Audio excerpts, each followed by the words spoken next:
Hi everyone, Lady Rose here with you today, and today I'm doing a video on candle magic.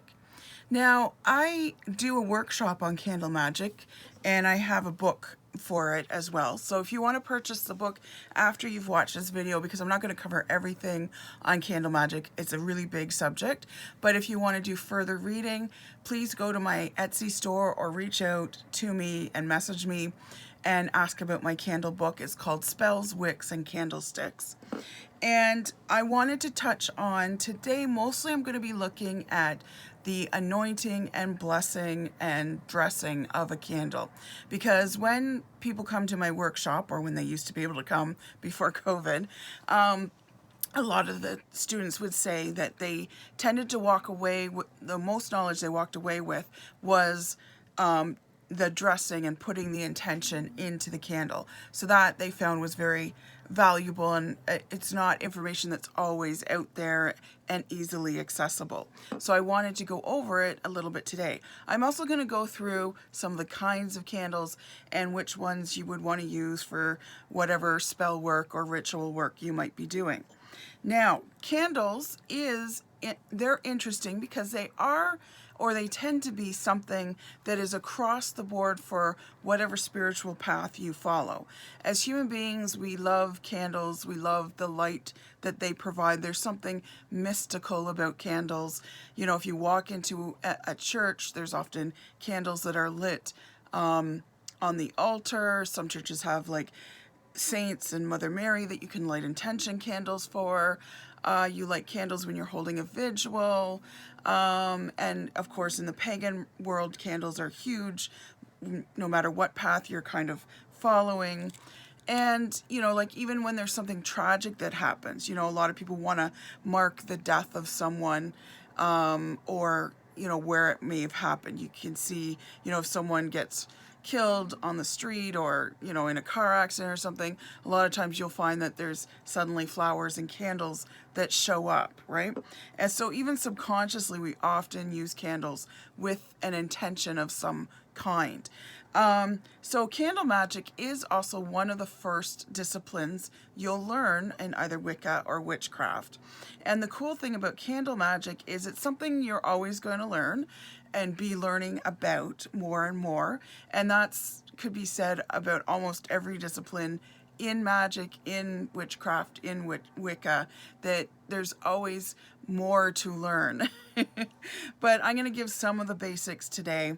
And candle magic is also one of those disciplines that you are going to apply to almost every other discipline. Thus the reason it's usually one of the first ones that you learn, because to do any spell or to do any ritual or any kind of even divination and stuff, you're often lighting candles to set the mood, set the energy, set the intention, whatever it might be. So first I'm going to talk about, like I said, the different kinds of candles. So we start with the tea light. Now the tea light, I often say in my workshops that I don't use tea lights for spell work. I use them more to create an ambiance, you know, like if you've cast your circle and you've got your 4 directional candles and your goddess or god candle going, and you just want to add some more to the ambiance and setting that energetic tone, then tea lights, that's the way I would go. Now I call this a lack of commitment in spells if you're using a tea light, only because they're usually a one-shot deal, right? You can't relight a tea light. Usually they're 2 to 4 hours of burn time. And if you've ever put out a tea light and then try to relight it the next day, it just doesn't, it's not the same, right? So this is sort of a one and done, not really committed. If it works, great. If it doesn't, I'm okay that way too. That's what tea lights energy is for me. Now, the smallest candle I would use for any kind of spell would be a votive type candle. Now you're getting more like 8 hours out of that. You can relight a votive and it sort of comes back to life. It's not like, oh, you want to light me again kind of thing like the tea light does. So the votive is sort of the smallest I'll go, but I do find many spells, I kind of say the bigger the candle, the bigger the fulfillment or the bigger success of results will happen, because you have to commit to the bigger candles. You can't just do it once and then walk away and hope for the best. Like everything else in life, you kind of have to put some magic into action. And by doing that every day, where you're refocusing, this is where my intention is, this is where I want to go, this is the result I want, whatever that might be, I find that the bigger candles are better, because you're not just doing it for one day, you're doing it the next day and the next day and the next day. So you're kind of focusing on it. Now there's tapers as well. I will use tapers, and this is probably the candle I'm going to use today to show you how to dress. And tapers you can like burn like especially, you know, novena kind of spells. So novena kind of spells, and novenas are very prevalent in religion things as well. Like the Catholic Church has specific novenas you can do. So novenas, and I was raised Catholic, so I know what novenas mean. So novenas mean that you're doing it for a specific amount of days. Normally it's anywhere from 3 to 5 to 7 to 9 and 11. Those are kind of the magical numbers to work, okay? So depending on what your intention is, you can actually notch with your athame. Like this is day 1, this is day 2, this is day 3, this is day 4, and you can burn your candle down for each day and know that, okay, once it hits here, now I'm done day 2 and I'll start again tomorrow on day 3 and I'll burn it down to day 4. And you just figure out how many days you want to do it for and how much each section will be, kind of thing. So that's the taper. Now this is the pillar. So this is a mini pillar. It's not as big as some of the big boys. So again, pillars take commitment, because they're like, it's like a, you know, a votive. It's about the same diameter as a votive, but it's obviously going to burn. Like this is, you know, how big a votive is, and that's about 8 hours there. That's about 8 hours there. That's 8 hours. So you're obviously not going to sit and burn and stare at a candle for 8 hours. So you figure out, again, you can notch it. Like this is session 1, this is ritual 2, this is ritual 3, kind of thing, depending on how many days the ritual is for. Now this is the bigger votive, or I mean pillar. So this is one of the big boys, right? Like this is commitment. And be careful when you're notching these ones, because I've had so many people come back and say, you know, I notched it, but it was like I notched it here for the first day and that was like 10 hours long. It's like, yes, you have to be careful and know how much to do. Now, these ones you can kind of leave a little bit. You don't have to necessarily be with your candle the whole time. It sort of depends. I wouldn't recommend leaving the house and letting this keep burning. Definitely put it in a fire safe kind of container and then watch it, you know, and, you know, it doesn't mean you have to be there the whole time. Definitely spend some time, decide how much you want to spend each time, whether it's 15 minutes or an hour, and then, you know, if you're, you know, puttering around the house or whatever, come back to it every once in a while and go, okay, until you've burned it down to whatever first notch you've decided. Because if this is more like, I would say if you're doing 11 days, maybe you could do this. This is a pretty big pillar. I would recommend a smaller pillar, and there is an in-between size. I just don't have one here. Now, there are figure candles as well. So this is one of the figure candles. And this is a very common one. It's sometimes called a goddess candle. So you can use this as your goddess candle if you like, and if you're doing the charge of the goddess or drawing down the moon or whatever kind of thing. So you can use this. She comes in black and red.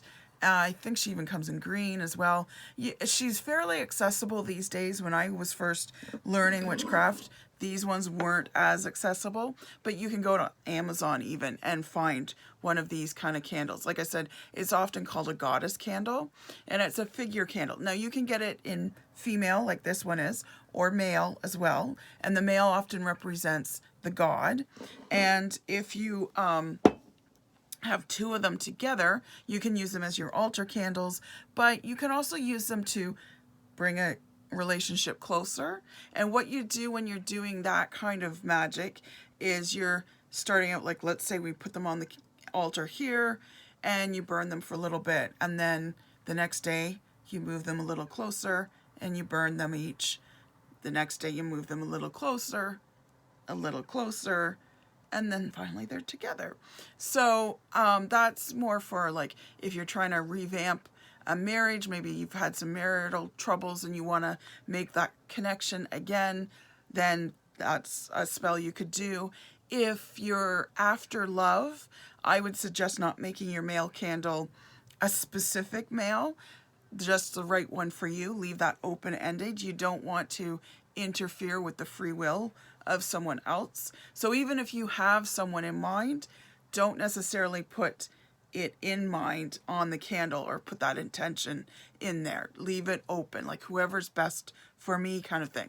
Now you can also start them together and you can pull them apart if you're trying to get someone out of your life. You can do this with, you know, if you're, you know, two females is what I'm trying to say. You can do this two females, two males, like if it's a partner in any way, but also if it's a friend or if it's a relative that you want to break your connection to, that you want some distance from, then you can start them together and burn them, and then the next day you come back and you burn them again, and the next day you come back and you burn them again, and you slowly stretch that space between them, and it helps to cut a cord if that's what you're doing. You can also use this to represent you and just a plain old pillar to represent your intention.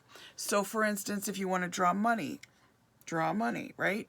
If you want to get rid of debt, get rid of debt. You know, if you want to get rid of self-loathing, you can let them do that. You can just light an intention candle for that, but you can also do it with these kind of candles if you want to try it that way as well. Now, the other candle that I have here is 1, 2, 3, 4, 5, 6, 7. Is the 7 knob candle. I figured it was 7, but I just wanted to make sure. So 7 is a very popular number for the novena type of spells, or if you're doing any kind of spell that you want to do over a few days. 7 seems to be sort of a magical number. So this is called the 7 knob candle. I believe they have 9 knob candles as well. I don't think I've ever seen 3 or 5 knob candles. So you're kind of on your own for that one. But the cool thing about this candle is you don't have to notch anything. You just burn it till the first knob's done. Then you come back the next day and you burn the next knob. And then you do the next and the next and the next and the next. And then you burn it all the way down. Again, keeping it in a fire-safe kind of container. Now, the next candle I'm going to show you is a novena candle.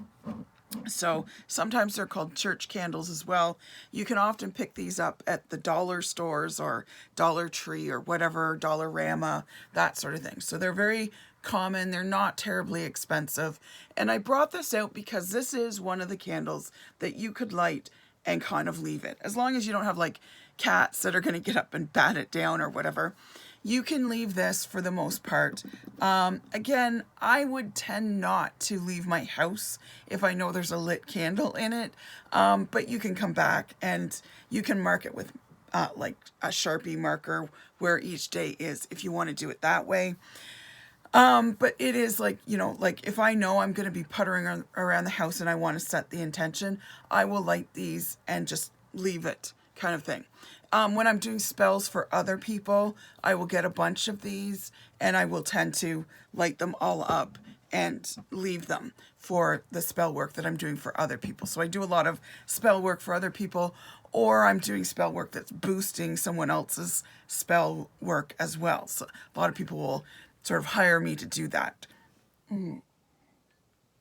Sorry, I just got to wet my whistle there a little bit.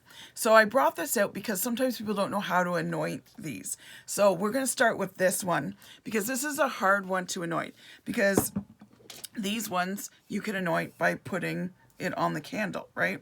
So this one, like I said, if you're notching days, like if you want to do it for 5 days and notch 5 spots or whatever, I would tend to do it with a Sharpie marker so you know where it is. Now, if you're dressing it and blessing it, so I have some oil, some moon oil here that I'm going to use, and I have some marigold. Got some marigold out. I sell little spell bottles like this. Sometimes I sell the straight herbs, so today we're using marigold, but I also sell spell mixtures as well. So I have all kinds of spell mixtures listed on my Etsy page if you want to take a look at that. Now, marigold is a great one because it is a happy flower and a happy herb as well.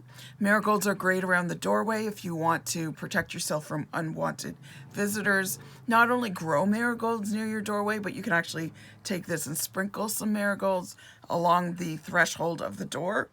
Marigolds bring luck in court. So if you have to go to court about something, marigold is something to take with you, and you can literally just take this bottle and carry it on you, and you'll have better luck in court. Oh yes, it's also about confidence, building that confidence. And it's about, this is a little paper that you get with any herb that you purchase from me. I tell you some of the history about it, a little bit about how to use it, what energy it's drawing in or repelling for you, kind of thing. And it's good for relationships. Now, where is it? Okay, so here it is. So there's actually a bath spell. So in the herb section, you can also, well, with spells, the spell mixtures, you tend to get a gauze bag. So I do have like come to me love kind of spells and true love come into my life or something like that. I've got a couple of different love ones. And with the mixtures, not with the herb alone, but with the mixtures, you get a gauze bag. So marigold is often one of the ingredients in a lot of my love spells that I have ready to go. And you put a little bit of the herbs in the gauze bag and you tie it up and you throw it in your bath. And there's a bath that you can do with marigold for 5 days that will draw Mr. or Mrs. Right to you, whomever you want as far as Mr. or Mrs. Right goes. So there's some marigold. We're going to use that today. So marigold can do a lot of different things. I'm not going to court, so I'll just bring in happiness. So happiness it is. So after you get your candle out, and what you want to do is you kind of want to carve first. So you can use either your athame, like I have here, to notch. And then if you want to carve, you can use your knife. Just be careful, of course, because mine is actually sharp. It's a myth that it has to be dull. It does not have to be dull. But sometimes I'll take like a little piece of wood like this that's got a sharper end, or even a pen or pencil you can use to carve in any kind of symbols for the intention that you want. Like, let's say we want love, so we'd carve a heart in. If we want money, we might put a $ in there. You know, you can look up different signas that would be good for love, money, health, whatever you're after. And then you can also, like, if you want to put your name on there or your initials, because sometimes it's hard to write your whole name in there, you can put that in there. If you're doing a love spell, or if you're married and you want to rekindle your relationship because for whatever reason it's kind of got in a rut, you can put your name on one candle and put your partner's name on the other candle, and, you know, bring them together, or that sort of thing. Again, be careful when you're doing it if you're single, because you don't want to interfere with someone's free will. So that's what you would do. You would carve first. So it's always important to carve something in there. It doesn't have to be all carved up. It's not a piece of art. It's just like, even if you just put a heart and your initials and, you know, true love or something. If you're married, put your husband's name or wife's name or whatever. If you're not, then just put a heart or put 2 hearts together and your initials so that love comes to you, kind of thing.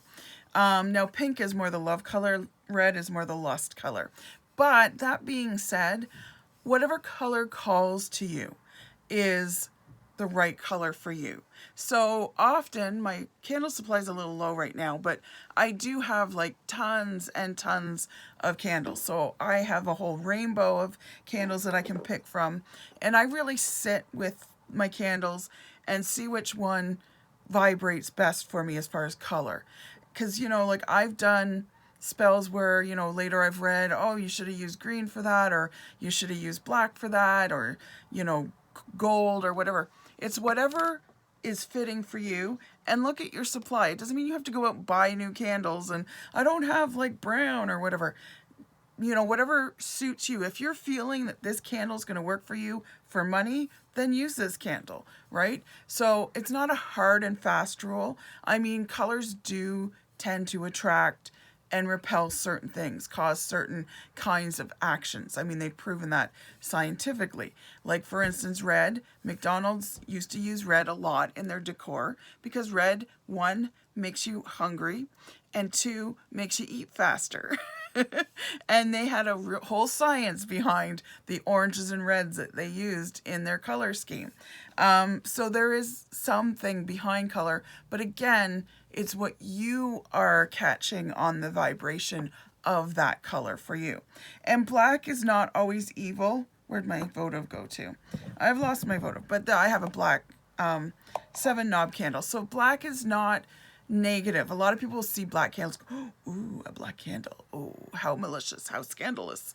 And no, it's not for dark magic. It's not always for, you know, hexing and cursing and that sort of thing.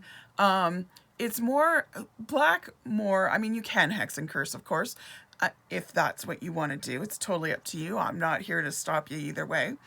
But black is often used to banish or to repel things. So if you don't want debt, you can repel debt with a black candle. If you're wanting to get rid of a bad habit, you can use a black candle to release and banish that that bad habit.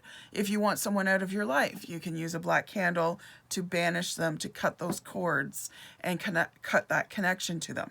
So, you know, again, whatever color's vibing for you. Now, white is a universal color because white has all the colors in it, right?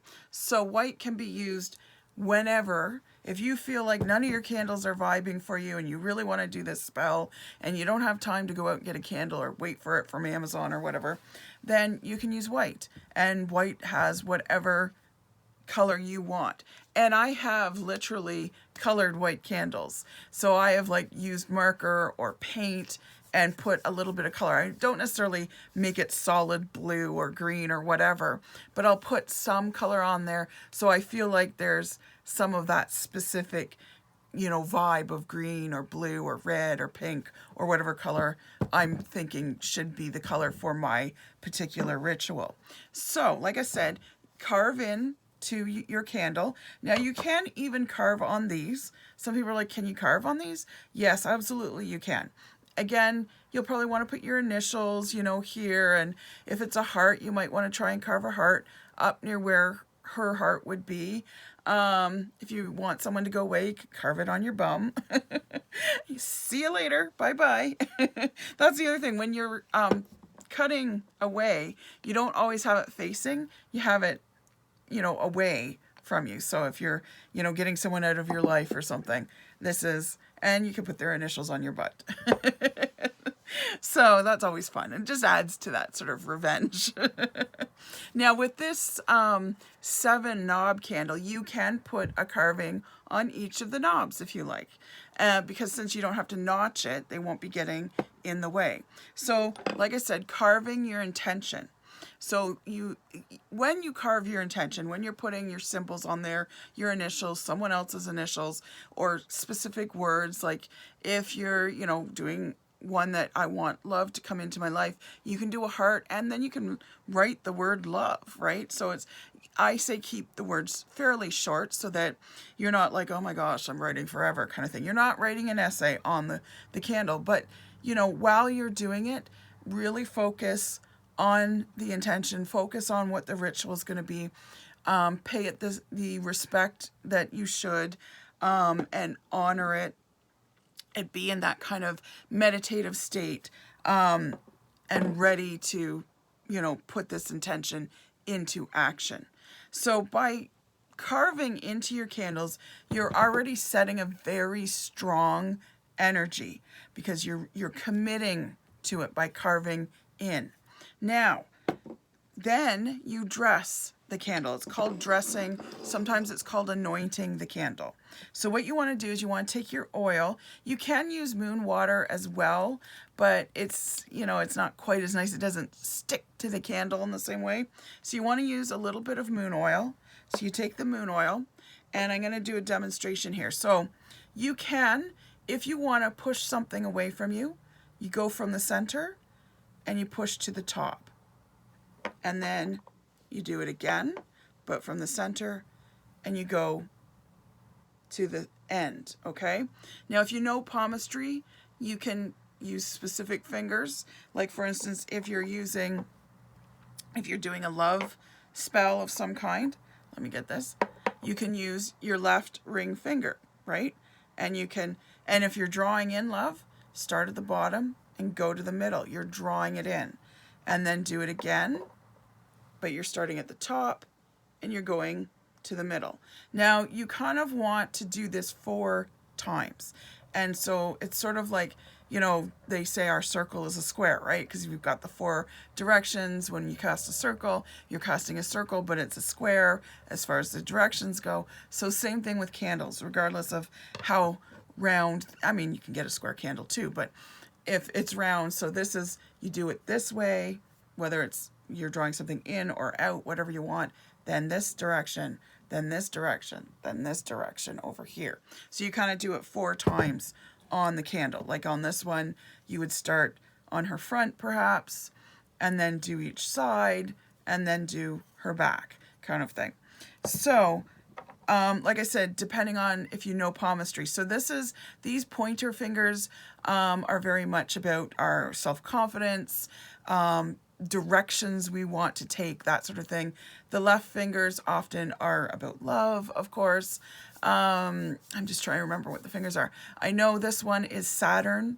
This one's also Apollo. So if you're doing any kind of like, I want to work hard because it's the sun, I would tend to do the right left finger for any kind of career work, if you want to get that job, if you want to move up in management, whatever it might be, because this is your Apollo. So, and it's the sun finger as well.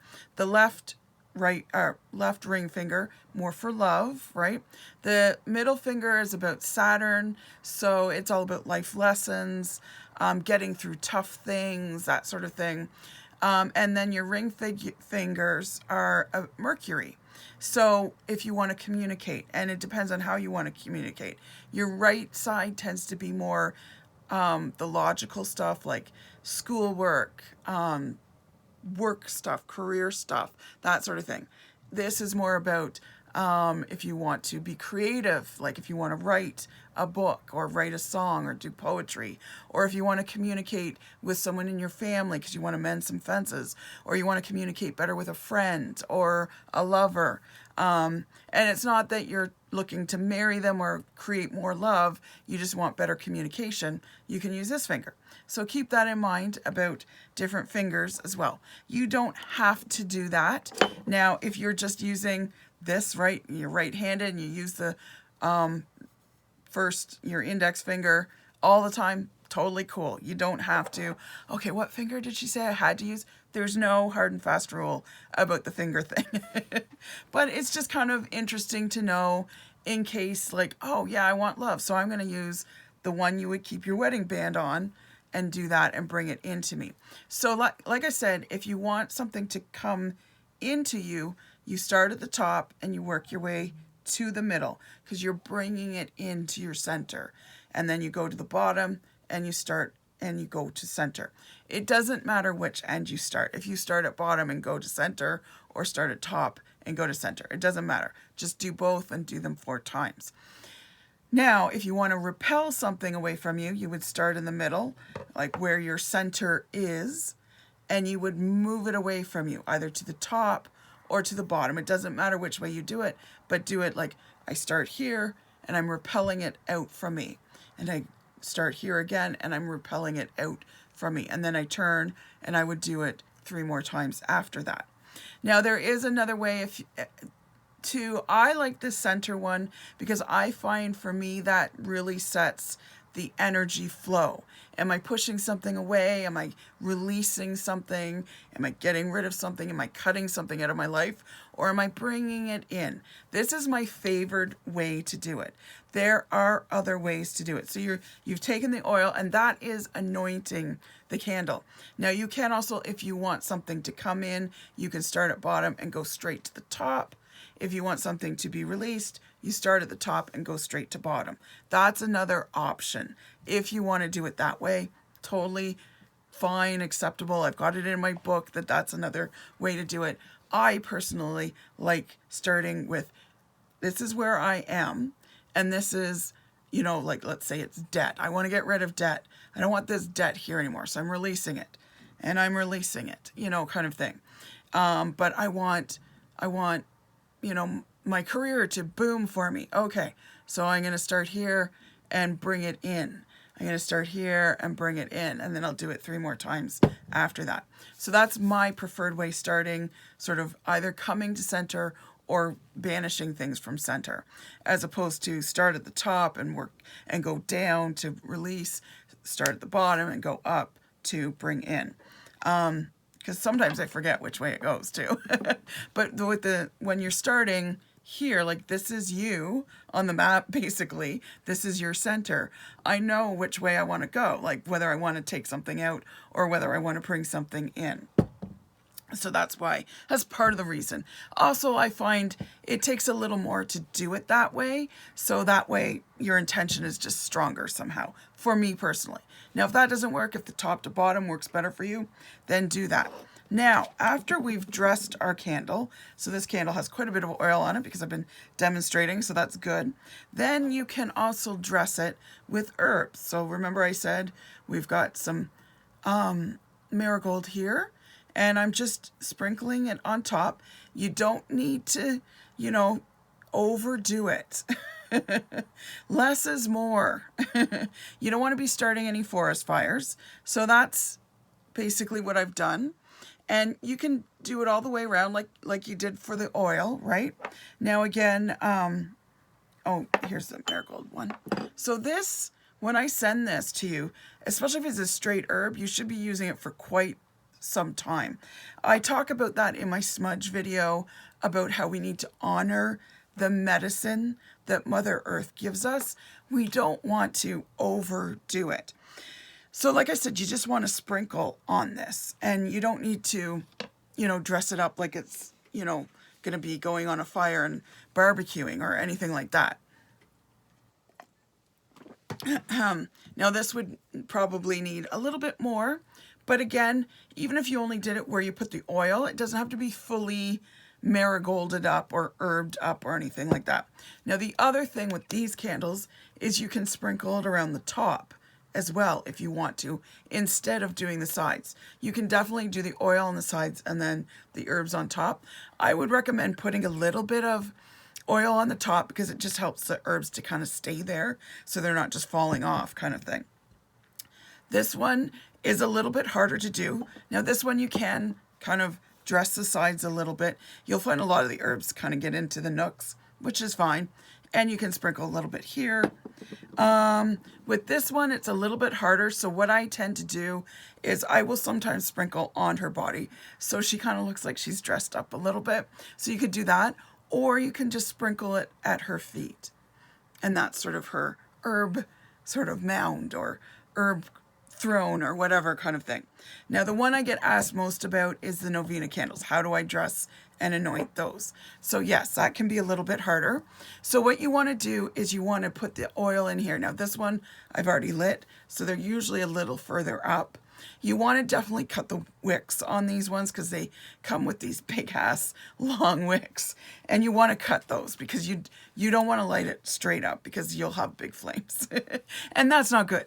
So what you want to do is you want to put the oil in here, and you can just take your finger and do that. Now when you're thinking like, do I want to bring something in or repel something, in this one you would do clockwise if you want to bring something in. If you're bringing positivity in, money in, love in, good health, do it clockwise. If you're trying to repel something, you're going to go what's called widdershins or counterclockwise, and you're repelling it. So keep that in mind when you're dressing and anointing these kind of candles. And then you can also sprinkle a little herb in there. So I could easily just take a little marigold and I'm just going to sprinkle it in there. So now next time when I burn this candle, it'll bring some happiness because that's what marigolds help to bring. They also repel unwanted strangers. So you can see I'm just taking little tiny pinches.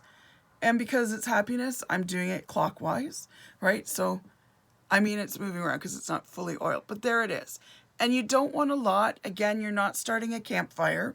So just put enough in there.